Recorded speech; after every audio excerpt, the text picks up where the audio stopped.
के किनारे एक पुराना बाग था जिसमें पुराने पेड़, झूले और टूटी फूटी बेंचें पड़ी रहती थीं। गांव वाले कहते थे कि वो बाग अब वीरान हो चुका है, लेकिन 7 साल का नन्हा आदित्य हर शाम वहीं खेलने चला जाता था। आदित्य बहुत अकेला बच्चा था।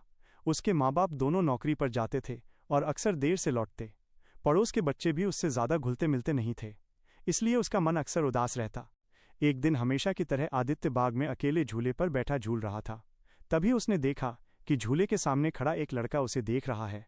वह लड़का लगभग उसकी ही उम्र का था, लेकिन उसके कपड़े पुराने और थोड़े फटे हुए थे। उसके चेहरे पर मासूम सी मुस्कान थी। हाय, मैं अर्जुन हूँ। तुम अकेले खेल रहे हो? उस लड़के ने धीमी आवाज में कहा। आदित्य ने मुस्कुराकर जवाब दिया, हाँ, मेरे साथ खेलने वाला कोई नहीं है। तुम खेलोगे मेरे साथ? अर्जुन की आंखें चमक उठीं। हाँ, क्यों नहीं। दोनों झूले पर बारी बारी से बैठने लगे। फिर उन्होंने पकड़ा पकड़ी खेली, पेड़ पर चढ़कर किलकारियां मारी। आदित्य कई महीनों बाद हंसा था। नई दोस्ती। अब हर रोज आदित्य शाम को बाग में जाता और अर्जुन उसका इंतजार करता। दोनों घंटों खेलते, बातें करते, कहानियां सुनाते। आदित्य अपने स्कूल की बातें करता तो अर्जुन अपने पिछले खेलों की कहानियां। एक दिन आदित्य ने पूछा, तुम स्कूल नहीं जाते? अर्जुन कुछ पल चुप रहा, फिर बोला, नहीं, मैं बहुत समय पहले स्कूल जाता था, अब नहीं जा पाता। आदित्य को अजीब सा लगा, लेकिन उसने आगे पूछताछ नहीं की। धीरे धीरे उनकी दोस्ती गहरी होती गई।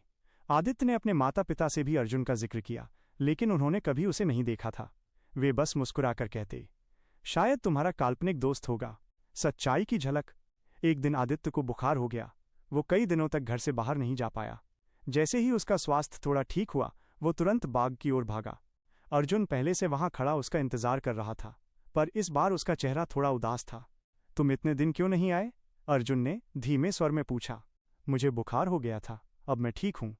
अर्जुन की आंखों में चमक लौटी, लेकिन तभी आदित्य ने गौर किया कि अर्जुन के पांव जमीन को छू ही नहीं रहे थे।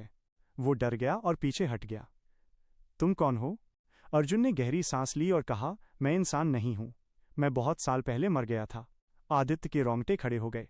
भूत बच्चे की कहानी। अर्जुन ने धीरे धीरे अपनी कहानी सुनाई। आज से लगभग 20 साल पहले मैं यहीं इसी बाग में खेला करता था। एक दिन मैं पेड़ पर चढ़ गया था और गिर पड़ा। चोट इतनी गहरी लगी कि मैं मर गया। मेरे माँ पापा बहुत रोए, लेकिन फिर वे ये कस्बा छोड़कर चले गए। तब से मैं यहाँ अकेला भटक रहा हूँ। कोई मुझे देख नहीं पाता, जब तक तुम नहीं आए। आदित्य की आंखों से आंसू निकल पड़े। उसने कहा, तो तुम हमेशा यहीं अकेले रहे? अर्जुन ने सिर हिलाया। हाँ, मुझे कोई दोस्त नहीं मिला। जब मैंने तुम्हें देखा तो बहुत खुशी हुई। तुमने मुझे फिर से हंसना सिखाया। दोस्ती का वादा। आदित्य डरने के बजाय अर्जुन का हाथ पकड़कर बोला, तुम मेरे सबसे अच्छे दोस्त हो। भले ही तुम भूत हो, पर मैं कभी तुम्हें अकेला नहीं छोड़ूंगा। अर्जुन की आंखों में नमी आ गई।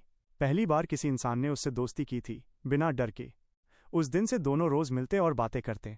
अर्जुन कभी कभी आदित्य को पुराने जमाने के खेल सिखाता तो कभी पुराने किस्से सुनाता। आदित्य ने भी उसे मोबाइल गेम्स और नई कविताएं सुनाई। विदाई का समय।